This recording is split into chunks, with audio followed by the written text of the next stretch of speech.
Hey guys, and welcome to my flip merchanting guide. In this guide I'll be showing you guys the most efficient and safest way to make money through flip merchanting. Please enjoy.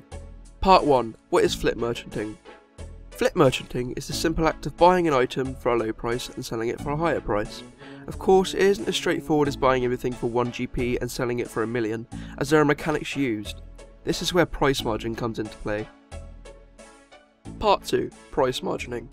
Price margining, better known as a margin, is the gold bracket on a single item.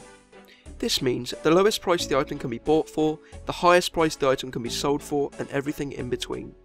When choosing an item to flip with, it is ideal to find an item with a good margin. If the item has a margin of 10 GP or less, you will barely gain any gold from your flip. However, if the item has a margin of 50 GP, for example, or higher, you will be gaining a lot more from your flip. The best way of determining whether your item has a good margin or not is to buy one of the item at a very high price, for example 20% or over, and sell it for a very low price, 20% or under. The next step would be to check your Grand Exchange history and note down the two prices you bought the item for and the price you sold the item for. If the price difference between the two is large, then you have yourself a good margin. Large can be anywhere from 20 to 1000 GP, but rarely ever over that. This solely depends on what item you choose to flip, of course, as items such as a Banus God Sword or else, such as weaponry or anything like that, may have a higher margin, and they tend to have a margin that's over 50k or more, but you can buy less of them, which is, 10 of them. You can't buy as many of them as raw items per se, such as coal, which you can buy, I believe, 25,000 per hour. So yeah, this solely depends on what item you choose to flip, of course, which also brings me to the next topic, choosing your item. Part 3, choosing your item. So now that we've learned how margining works in a nutshell, we can move on to our next topic. Contrary to popular belief, the most expensive items aren't always the best to flip. Why? Because margins fluctuate. If margins didn't fluctuate, we would flip the same item 24/7, which is why taking the time to find the ideal item to flip is better than flipping an item that sucks. In order to do this, we first need to think about what items people are currently using the most. Runescape's official top 100 most traded items could help us with this, but they don't supply margin wise. Ores, bars, logs, arrows, fish and herbs are currently the most effective flips, as raw materials are hands down the best to flip. What ones you flip are up to you. This purely depends on how much money you have at the time and what items have the best margins. Make sure you use the margin test I mentioned in part 2 of the guide to find your item. Along with finding your item, it is also a very good idea to look up the item on Runescape's official Grand Exchange webpage. I would insist you find an item with a rising price rather than a crashing price. Not only do items on a rise buy faster, but it's much safer to do. Items that are crashing can be very risky to flip with, and if the flip fails, you'll lose money 100% of the time. Here I demonstrate how to find an item that is rising rather than crashing. I will also link the Grand Exchange page below in the description.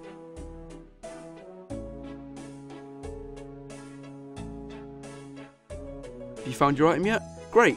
Now let's move on to part 4, item caps. Part 4, item caps and undercutting. Awesome! You've now learned about how margining works and how to choose an item. You've got down the basic fundamentals already. There's just a few more things you need to know before getting started. When flip merchanting, you may find that only a certain amount of the item that you want to buy is bought, even if it's been well over 2 hours. That is because you can only buy a certain amount of an item every 4 hours. We can determine how many items we can buy per hour using RuneWiki's Grand Exchange buying limits. This webpage will show you exactly how many of a single item you can buy every 4 hours. There isn't really much more to know about this, so keep the limit in mind when you are buying and you'll have no problem. Because of this part of the guide is so short, I'd like to cram in one other topic, undercutting. Undercutting is the act of buying said item 1 GP higher than the planned margin price. For example, if you used the margin test on a death rune and found that the cheapest you can buy it was for 98 GP, you would pay 99 GP for it instead to undercut the other buyers who are trying to purchase this item too. In short, it is always best to buy your item for a few GP over the margin price and sell it for a few GP under. So that's it guys, just about all you need to know about flip merchanting. It's a very simple process that becomes second nature once you do it enough, and it's very rewarding in terms of GP. Now I will give you a visual demonstration on how one of my flips goes down. Please enjoy. I'll start off the flip by going on the Grand Exchange, as I've already searched up any items that I can buy. Raw rock tiles look like a really good item for me, so I buy them for as high as I can. For example, I buy them for 20% over and then I sell them for 20% under to get an idea of how the margin price is. So when I've sold them, I just take the gold and I go to my Grand Exchange history. I then note down the two prices, but in an undercut sort of way, so I put down how much I'd like to buy the item for and how much I'd like to sell them for. I put the item for about 3 GP over to buy, that way I get faster buy times and I don't really lose any money. It just goes much quicker. So as you can see there, raw rock tile, buy for blah blah, and then I put the sell price, which is 3 GP under as well, just to make sell times faster, for example's sake of the video. I go back to exchange and I buy 1,000 of them, again for example's sake. I buy them for the price that I wanted to buy them for, as I noted down off the history, and I buy 1,000 of them. I confirm the offer, and they buy surprisingly fast. This is just a little time lapse. It really took like about a minute to buy them, so I don't want to bore you guys to death. So there we are, they've all bought. After I have seen them bought, I take all of them and I sell them for the price that I want to sell them for, which was like 70 GP over, about that.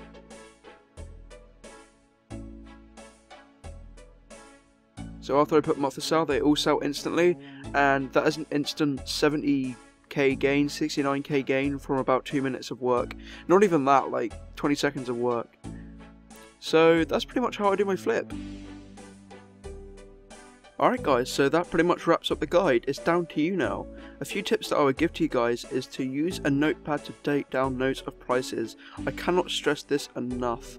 It's much better if you use it in rough form as well, because then you have the prices right in front of you, they're not going anywhere. Whereas if your PC turns off and your flip is halfway through, then you are pretty screwed. It can start off slow, do not be disheartened. Flips will not always be successful, however, if you follow the rule of buying rising items only, you'll be fine for the most part. And last and most of all, enjoy your gains. You'll gain a lot of money through flip merchanting, and it can be a very, very good skill to accumulate, especially if you stick to it. So that's pretty much it for this guide, guys. I hope you really enjoyed this. It's taken me a few days, I've been working on this a lot. I've had a lot of anxiety issues in real life, so I haven't really been doing much recently. I'm really, really sorry about not making this video sooner, even though I said I would. But yeah, anyways, thanks a lot for watching this video, guys. I hope you enjoy. I've worked on this a lot, so I would appreciate a comment at least. A like or dislike, an honest like or dislike would be great from you guys.